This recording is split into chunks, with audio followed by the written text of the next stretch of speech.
Iremos para o momento da reflexão da palavra, a exposição das Escrituras, e eu quero convidar a amada igreja para que possamos colocar de pé, os que puderem. Vamos abrir as nossas Bíblias no Evangelho de João, o Evangelho de João, capítulo 1, João capítulo 1.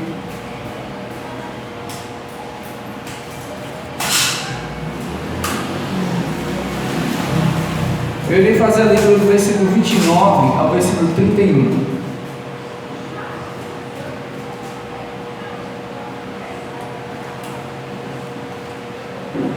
Diz assim as Sagradas Escrituras: no dia seguinte, viu João a Jesus que vinha para ele e disse: eis o Cordeiro de Deus que tira o pecado do mundo. É esse a favor de quem eu disse: após mim veio um varão que tem a primazia, porque já existia antes de mim. Eu mesmo não conhecia, mas a fim de que ele fosse manifestado a Israel, vim por isso, batizando com água. Oremos ao Senhor. Nosso Deus e bendito Pai, nesse momento, diante da Tua face, novamente, nós rogamos que o Senhor nos ilumine por meio da Sua bendita palavra. Que o Senhor traga para nós, Deus, revelações expostas na Tua palavra, da obra do Senhor mesmo, da expiação divina. Dá-nos a Tua graça, ilumina a nossa mente, o nosso coração, nos dá paciência e a atenção necessária, em nome de Jesus, amém. Podem sentar, meus amados. Certa vez perguntaram aquele que é conhecido na história como o príncipe dos pregadores, Charles Spurgeon, quando ele entrasse na eternidade,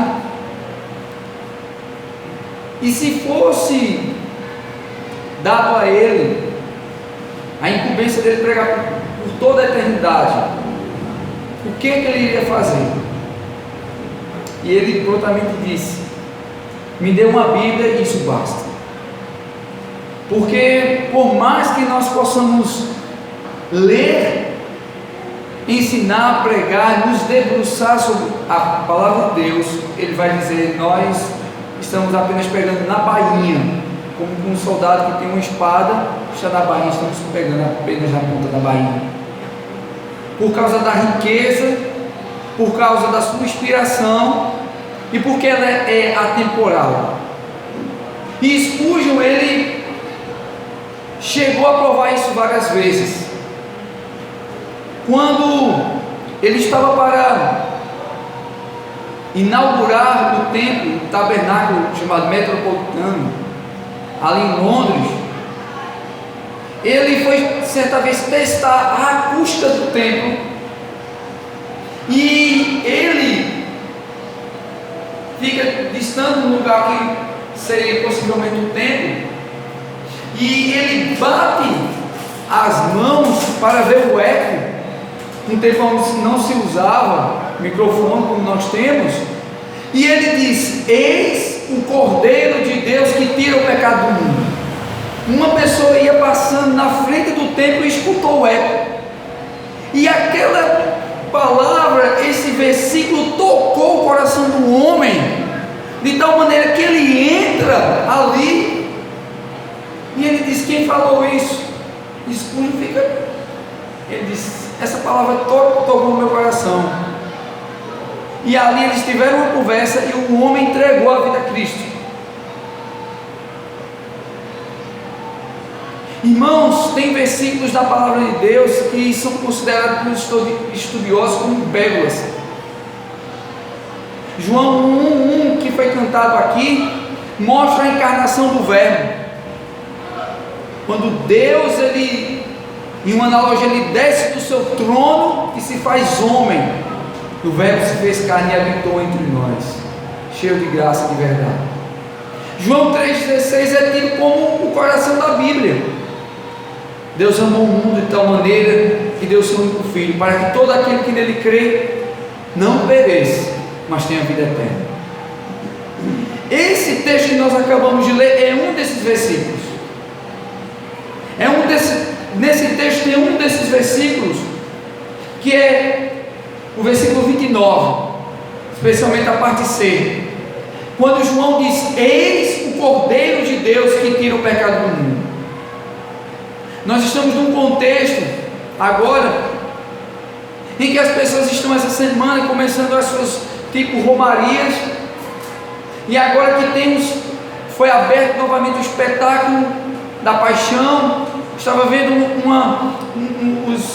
algumas pessoas do ramo de hotelaria pessoas falando que já está tudo lotado. As pessoas estão migrando, vindo novamente, depois de tanto tempo que estava fechado, as pessoas estão vindo para ver aquele sacrifício, aquela encenação.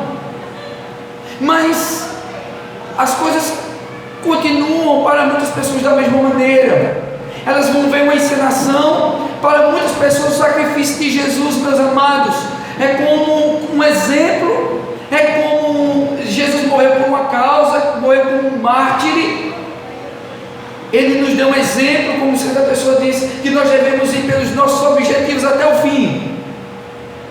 Mas elas não compreendem, irmãos, a profundidade de um versículo como esse, que vai mostrar, irmãos, a revelação da obra da expiação divina. João Batista era tido como o último dos profetas ali da velha aliança. Era um momento de efervescência. Israel esperava o Messias nos moldes judaicos, aquela ideia: somos um povo eleito, precisamos sair do poderio de Roma, precisamos de um Messias, um ungido, que venha para juntamente com o exército, possa nos libertar do Império Romano. E muitos já estavam se apresentando como Messias. João foi aquele que foi escolhido por Deus, cheio do Espírito Santo desde o ventre, ali, cheio do Espírito Santo. Ele foi chamado como aquele que seria o precursor, profetizado pelos profetas, profetizado por Isaías, por Malaquias. Ele era aquele que iria apontar o Messias de forma direta. Então ele estava ali cumprindo o seu ministério, e um certo dia Jesus passa e ele prontamente, cheio do Espírito Santo, ele diz: eis o Cordeiro de Deus que tira o pecado do mundo.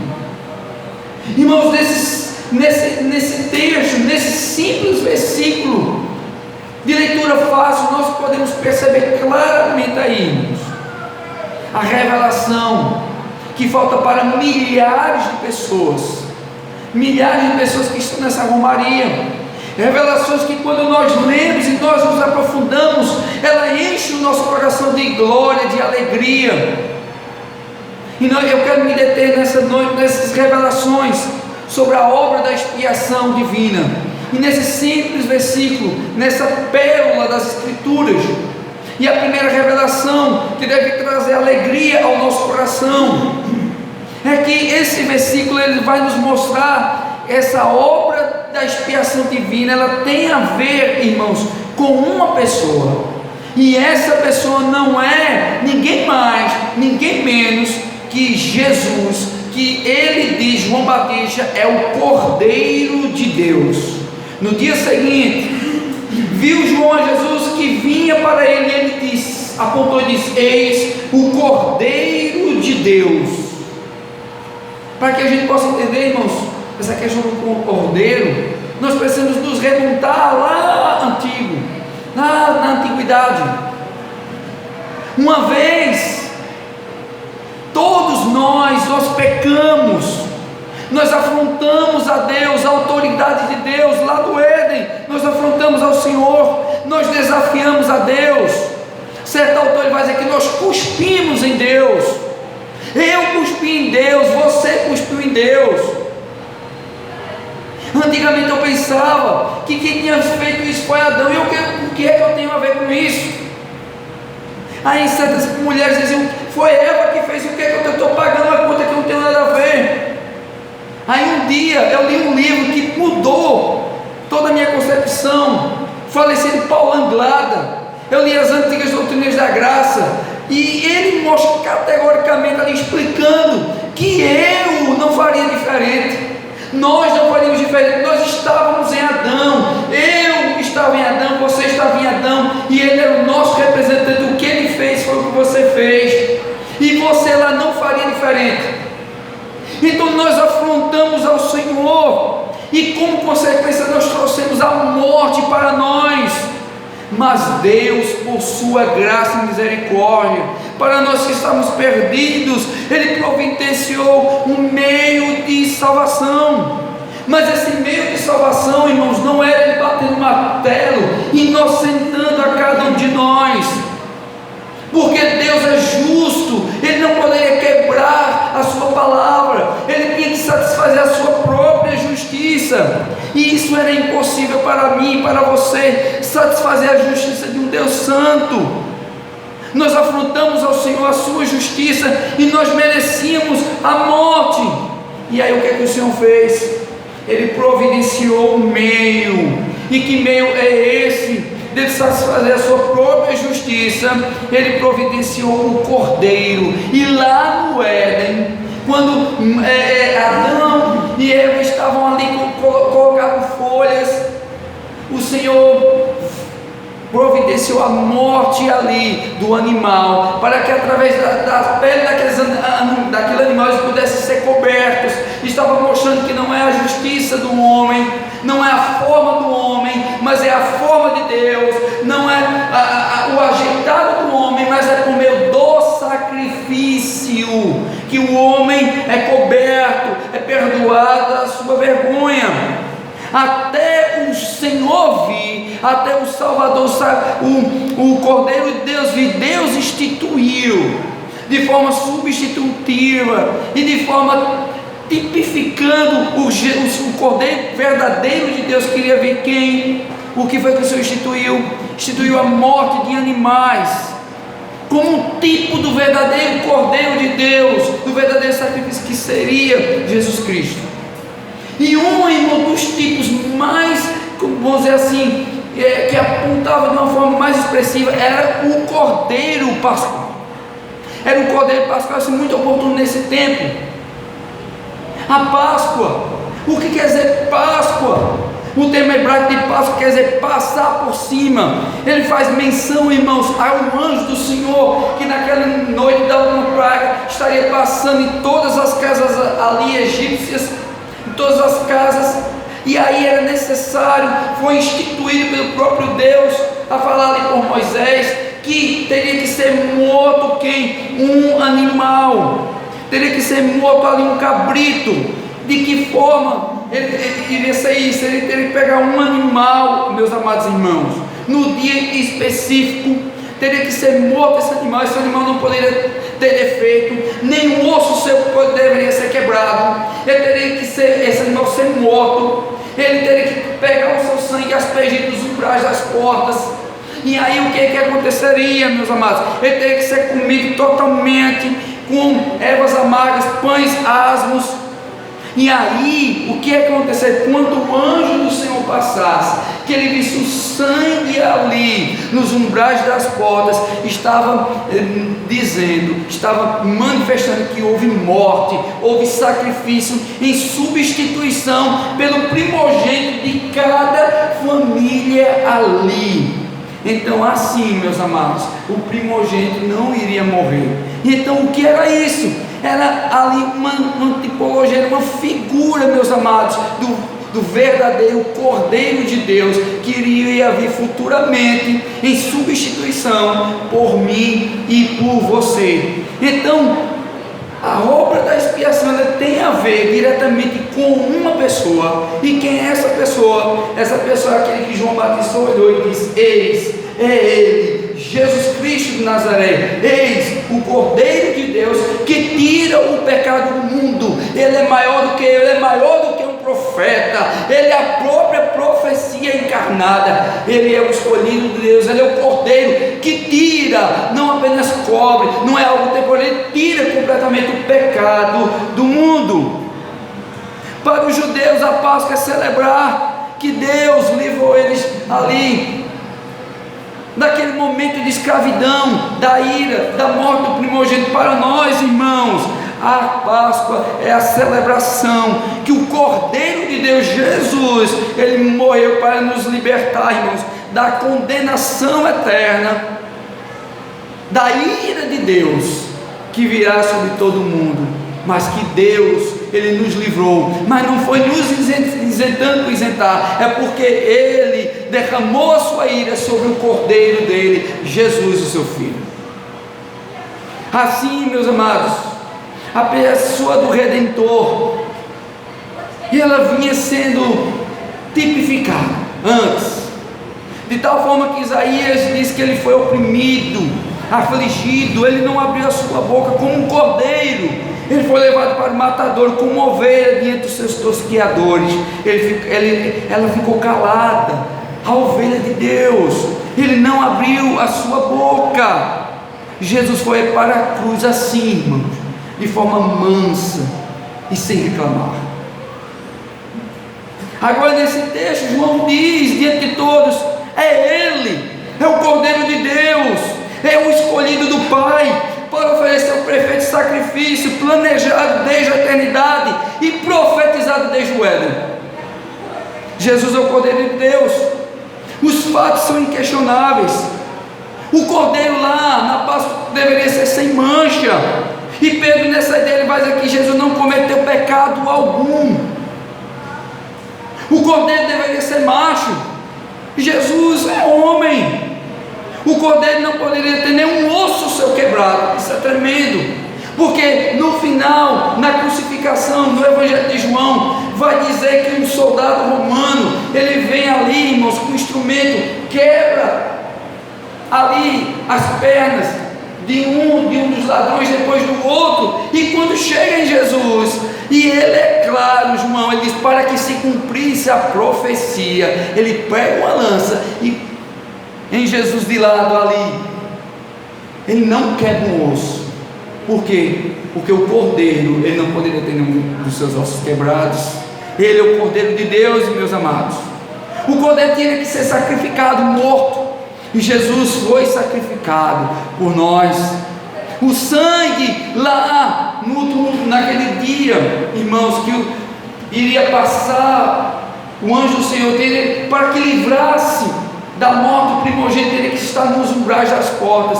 E o que é que nos livra da ira vindoura? É o sangue de Jesus. É o sangue de Jesus. Assim como o cordeiro ia para o matadouro, Jesus foi, irmãos, para realizar a vontade do Pai. Pedro ali no Getsemane, ele pegou aquele instrumento e foi, irmãos, contra o soldado. O Senhor disse: não faças isso. Eu poderia rogar ao meu Pai legiões de anjos que eles viriam, mas é porque chegou a hora. É porque chegou a hora. Esse cordeiro não é a oferta de um homem pecador por seus pecados, é o sacrifício do próprio Deus santo em favor de nós pecadores.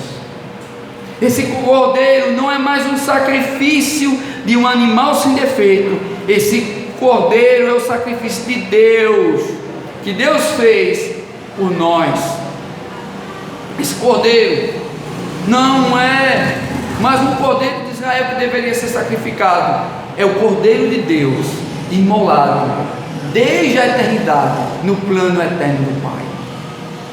Possamos, irmãos, diante de tantas opções de religiões e meios genéricos de salvação apresentados hoje, lembrar que o único meio de salvação é através da expiação, do sacrifício que o próprio Deus providenciou, a morte vergonhosa, humilhante e escandalosa do seu Filho Jesus Cristo por nós. Glória a Deus por isso. A segunda revelação que nós podemos observar nesse texto é o objetivo da expiação do sacrifício. Qual é o objetivo? Ele diz: eis o Cordeiro de Deus, perceba aí agora a parte B, que tira o pecado do mundo. Um estudioso do grego antigo, chamado Strong, ele coloca aqui essa palavra aí, tira, no grego é iron, que quer dizer o seguinte: levar embora, remover e afastar de alguém. Quando João diz, eis o Cordeiro de Deus que tira, ele está dizendo que leva embora, que remove completamente, que afasta.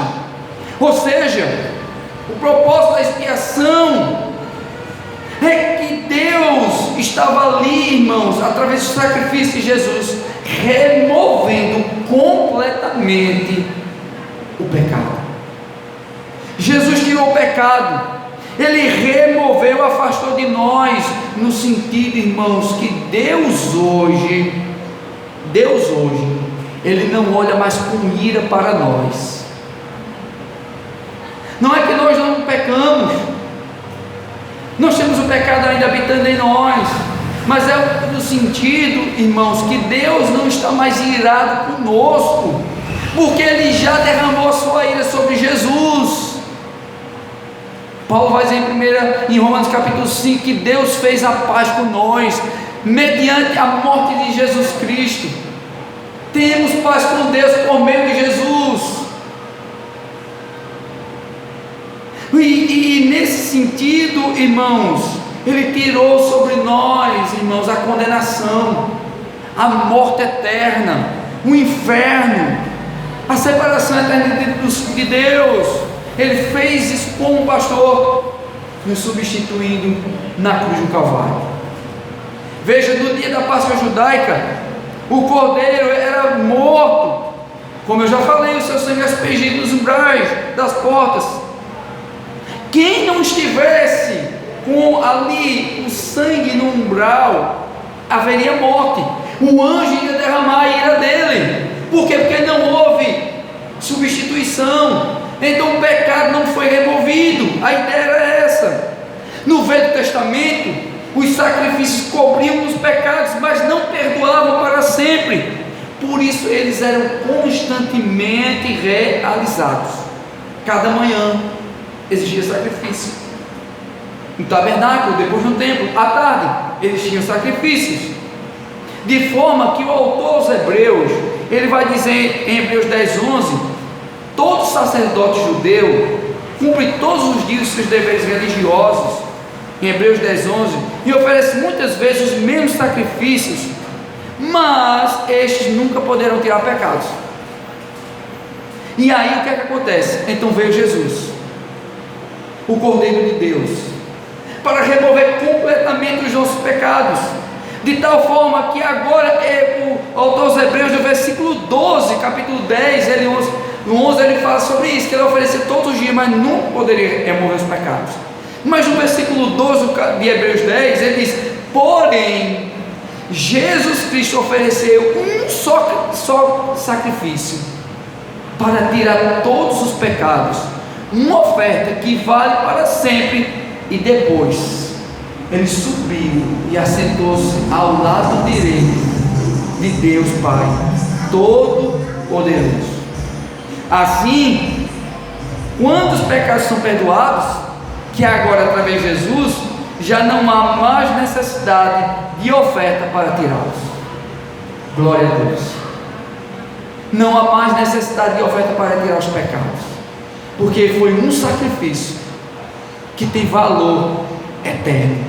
Jesus, ao ser morto, nos substituiu, levou em seu corpo a nossa maldição, a nossa vergonha, a nossa morte eterna, e por isso Ele nos substituiu, removendo e afastando das nossas vidas, irmãos, os pecados condenatórios e suas consequências eternas, de tal forma que o profeta Isaías, em 53:11, ele diz assim, que Ele, o Cordeiro de Deus, verá o fruto do seu penoso trabalho da sua alma, e ficará satisfeito. o meu servo justo, com o seu conhecimento justificará a muitos, porque as iniquidades deles levará sobre si. Jesus, por sua morte, irmãos, retirou de nós o alto peso do pecado, levou sobre si. Irmãos, Jesus, ao morrer na cruz, ele removeu o maior dos nossos problemas. Eu não sei como foi que você entrou aqui, mas eu posso dizer que o maior dos seus problemas não é dinheiro. Pastor, você pode dizer, você não sabe como é que eu estou, mas não é, o maior dos seus problemas não é dinheiro, não é uma cura, não é um problema da sua família. O maior dos seus problemas, se você creu em Jesus, é a condenação dos pecados, seria esse. Mas porque você creu em Jesus, o maior dos seus problemas já foi solucionado. Eu conversava hoje na escola dominical, irmãos, o que nos espera é algo incomparável. Paulo foi levado, não sabe se em corpo, falar do corpo, ele disse, eu ouvi coisas que o homem não é digno de se falar. O que nos espera, irmãos, é algo tremendo, é algo glorioso. Se você crê em Jesus, o seu destino não é mais inferno de chamas, não é sofrimento, não é banição eterna, não é a vergonha. O que te espera, irmãos, é do outro lado, Jesus Cristo te esperando, com amor, com paz. Não há enfermidades, não há doenças, não há pecado, não há enganação, não há choro no sentido, irmãos, de luto. O que te espera é paz, é glória e a contemplação, irmãos, daquilo que é a própria beleza. Todo mundo gosta do que é belo, não é? Todo mundo gosta do que é belo, mas a beleza, irmãos, é Jesus, é a própria beleza. Quando a gente vê algo belo, a gente fica maravilhado. Quando a gente sente o cheiro do que é bom, a gente fica muito bem. Mas, irmão, Jesus é a encarnação da perfeição, de forma que, meus irmãos, quando nós estivermos lá, você vai ver Paulo, você vai ver, seja lá quem for, vai ser bom. Mas quando você vê Jesus, você não vai querer sair dos pés dele. Você vai ser como Marta, oh meu Deus, ele escolheu a melhor parte, a glória. De tal forma, quando eu meditei em Efésios, eu escutei um autor dizendo que ele escreveu quase 1000 páginas sobre só Efésios capítulo 2, alguns versículos. Então, Pai do céu, o que é que tem tanto ali? Quase 1000 páginas só Efésios capítulo 2. Quando eu comecei a meditar, só um versículo lá vai dizer que Deus fez o que fez, irmãos, para que por toda a eternidade nós possamos contemplar a maravilha da sua glória, da sua misericórdia. O que significa isso? Eu só posso vislumbrar que quando a gente estiver lá, quando nós estivermos lá, que você começar a abrir o plano eterno do que é, mas a gente vai dizer, meu Pai, é isso. E a gente não vai ficar satisfeito, porque tem mais, é sempre mais, é mais bênção, é mais glória. Nós vamos ficar maravilhados com o Senhor. O seu maior problema já foi solucionado, meu irmão, de forma que se você fechar seus olhos hoje, se der um ataque cardíaco em você hoje, se você porventura, se acontecer qualquer coisa com você, você fecha seus olhos agora, abre no céu de glória. Paulo vai dizer, olha, eu não sei o que escolher, eu não sei o que escolher, se ficar para o bem da igreja, ou morrer e estar com Cristo, que é incomparavelmente melhor. Nosso maior problema foi solucionado, foi removido a nossa condenação por meio, irmãos, do sacrifício de Jesus.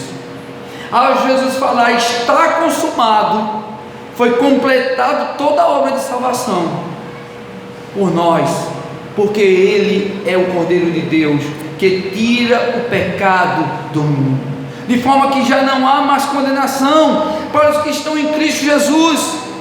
Toda a nossa dívida foi cancelada. E como é que nós somos diante de Deus hoje, pastor? Nós somos justos. justos, irmãos. Em Cristo não havia pecado, mas Deus colocou sobre Cristo a culpa dos nossos pecados, para que nós, agora em união com Cristo, fomos feitos justos aos olhos de Deus. Irmãos, no dia final, quando os livros se abrirem lá, meus amados, o livro ali, não tem ninguém que passe. Pelos livros, não tem ninguém que passe, todo mundo pecou, inclusive a gente, muito, irmãos. Se você for anotar todos os seus pecados, desde o dia que você se converter, é muita coisa. Tem condições, só bastava um. Mas a questão é que o nosso nome está escrito no livro da vida. Mas por que está ali no livro da vida? Porque o sangue de Jesus removeu todos os nossos pecados. A ira do Pai, que era para ser derramado sobre nós, foi derramado na pessoa de Cristo. E quando Ele derramou até a última gota do seu sangue, Ele consumou a obra. Ele recebeu a ira do Pai por cada um de nós. Hoje não somos mais condenados, porque Ele morreu em nosso lugar. Ele retirou a nossa condenação sobre a cruz, e nós somos justos. Deus olha para nós hoje como seus filhos, sem nenhum pecado para a condenação, porque Jesus ofereceu um único sacrifício, que tem valor perpétuo, retirando para sempre todos os nossos pecados. Qual é a obra da expiação? É que Ele, o objetivo da expiação é que Ele tirou os nossos pecados. E por último eu quero trazer aqui a última revelação desse versículo, é os favorecidos de fato pela expiação. A pessoa da expiação, eis o Cordeiro de Deus, o objetivo, tira o pecado do mundo. E quem são os favorecidos? O mundo. Eis o Cordeiro de Deus que tira o pecado do mundo.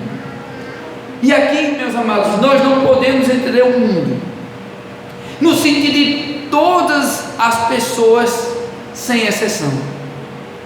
Pois se Cristo tivesse morrido por todas as pessoas sem exceção, todas as pessoas seriam justificadas, todas as pessoas estariam perdoadas, todas as pessoas seriam salvas, o inferno ficaria vazio.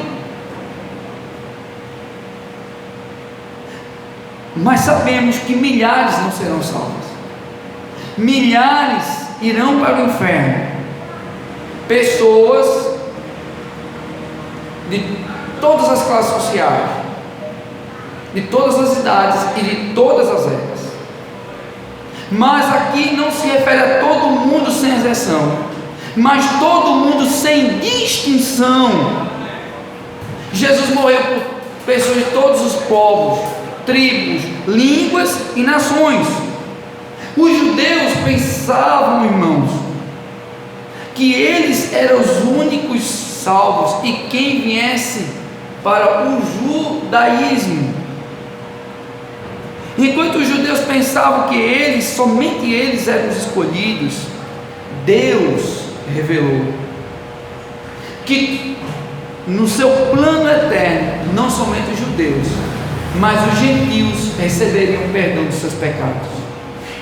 Jesus não morreu somente pelos judeus, mas pelos gentios, pessoas de todos os povos, línguas e nações. Jesus morreu por todas as classes de pessoas. Jesus morreu pelo humilde financeiramente, pelo abastado financeiramente.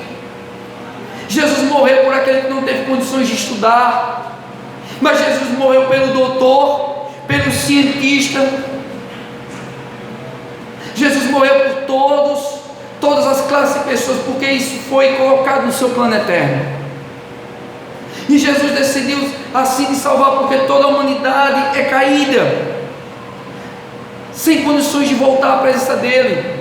Todos pecaram e destituídos, separados, estão na presença de Deus. Jesus veio ser um mediador entre nós e o Pai. Por meio do seu sacrifício ele trouxe a paz. Aquilo que nós não poderíamos fazer, ele fez. Nós não poderíamos ir a ele, então ele veio até nós. E por meio de Jesus, por meio do seu sacrifício, ele trouxe o perdão dos pecados. e a graça de nós voltarmos a habitar na presença do Pai para todo sempre. De forma que João, quando ele tem aquela visão, no dia do Senhor, no dia do domingo, ele tem aquela visão, Apocalipse capítulo 5, versículo 9 e 10, ele diz assim: eles, os salvos, eles cantavam esta nova canção: tu és digno de pegar o livro e de quebrar os selos, pois foste morto na cruz, e por meio da tua morte tu compraste para Deus pessoas de todas as tribos, línguas, povos e nações. Tu fizeste com que essas pessoas fossem um reino de sacerdotes que servem ao nosso Deus, e eles governarão o mundo inteiro. Os salvos, meus irmãos, pessoas de todos os povos, tribos, línguas e nações. Então, meus amados, diante disso, nós devemos louvar o Senhor por sua graça e misericórdia, porque foi estendida por toda a terra. Esse evangelho chegou a você, esse evangelho chegou a nós. Um dia, como pastor, por meio de uma pregação no rádio, por meio de um irmão que chegou e deu um folheto a você, por meio de um culto como esse, você escutou a palavra do Senhor. Esse evangelho chegou a você, você que não merecia, mas Deus te escolheu, de forma que Jesus já orava por você, você já tinha sido incluído no seu plano eterno. Você que não era da nação judaica, mas que no plano eterno Deus decidiu salvar pessoas de todos os povos, tribos, línguas e nações, porque os favorecidos da obra da expiação são pessoas de todo o mundo, de todas as eras. E o que é a igreja? João Calvino deu uma definição maravilhosa. Ele disse: são pessoas de todas as classes sociais, de todas as eras, reunidos por meio de uma só pessoa, por meio de um só sacrifício, de um só meio de salvação, que não partiu da humanidade, mas partiu do próprio Deus. O homem pecou, digno de condenação. Deus bateu o martelo, mas o próprio Deus desceu como juiz e foi ser condenado. Ele nos substituiu. Glória a Deus por isso. Não existe mais nações ou classe de pessoas a quem Deus, irmãos, não expressou ou não expressa essa graça e misericórdia, pois o sacrifício de Jesus inclui pessoas de todos os povos, línguas e nações. Diante disso, lembremos que a Páscoa tem a ver somente com isso: o Cordeiro de Deus que veio para nos substituir, levar a nossa condenação, e que Ele não está mais em um crucifixo, num túmulo, Ele não está mais numa cruz, Ele não está no túmulo, e muito menos de um crucifixo, e nem entrou em decomposição, nem o seu corpo foi roubado, como alguns liberais dizem, mas Ele ressuscitou dentre os mortos. Ele voltou aos céus e agora intercede por nós, de onde um dia virá para nos buscar e nos levar para a sua presença para todo sempre. Ele foi entregue à morte por nossos pecados, mas ressuscitou para a nossa justificação. Jesus foi sacrificado para o nosso pecado, mas ressuscitou para a nossa justificação e voltará para a nossa glorificação. O nosso Cristo é aquele que nasceu na manjedoura, é aquele que andou pelos desertos, o deserto da Judéia, é aquele que foi julgado, que foi açoitado, que foi condenado injustamente aos olhos humanos, foi morto na cruz, mas agora Ele é o glorioso do Apocalipse, que tem a sua face reluzente, os seus olhos como chama de fogo, seus cabelos brancos como a neve, a voz de muitas águas, os seus pés como bronze polido, e o seu nome é Rei dos Reis, Senhor dos Senhores. Está voltando para buscar a sua igreja e julgar o mundo. Como cristãos, irmãos, não podemos celebrar a Páscoa nos moldes do Velho Testamento, como muitos judaizantes estão fazendo hoje. Mas nós devemos refletir que a nossa Páscoa hoje tem a ver com uma pessoa, Cristo Jesus. E a nossa Páscoa está aqui, refletido na Santa Ceia. Toda vez que nós tomamos a Santa Ceia, nós estamos, irmãos, realizando a nossa Páscoa, a festa cristã, o pão e o vinho. Louvado seja Deus por isso. Oremos a Ele em gratidão nesse momento. Ó Pai amado, obrigado, ó Deus, por Jesus Cristo nosso Senhor, porque Ele trouxe a nossa redenção pela sua expiação, a sua morte na cruz do Calvário. O Senhor perdoou os nossos pecados, nos trouxe vida eterna, alcançou e alcançou todo o mundo, pessoas de todas as classes, pessoas sem distinção. Glória a Deus por isso, glória a Deus. Nós te agradecemos, pedimos que nesse momento o Senhor esteja abençoando nossas vidas por meio da administração da Santa Ceia. É assim que nós choramos, te agradecemos, Pai, em nome de Jesus. Amém. Amém. Nós iremos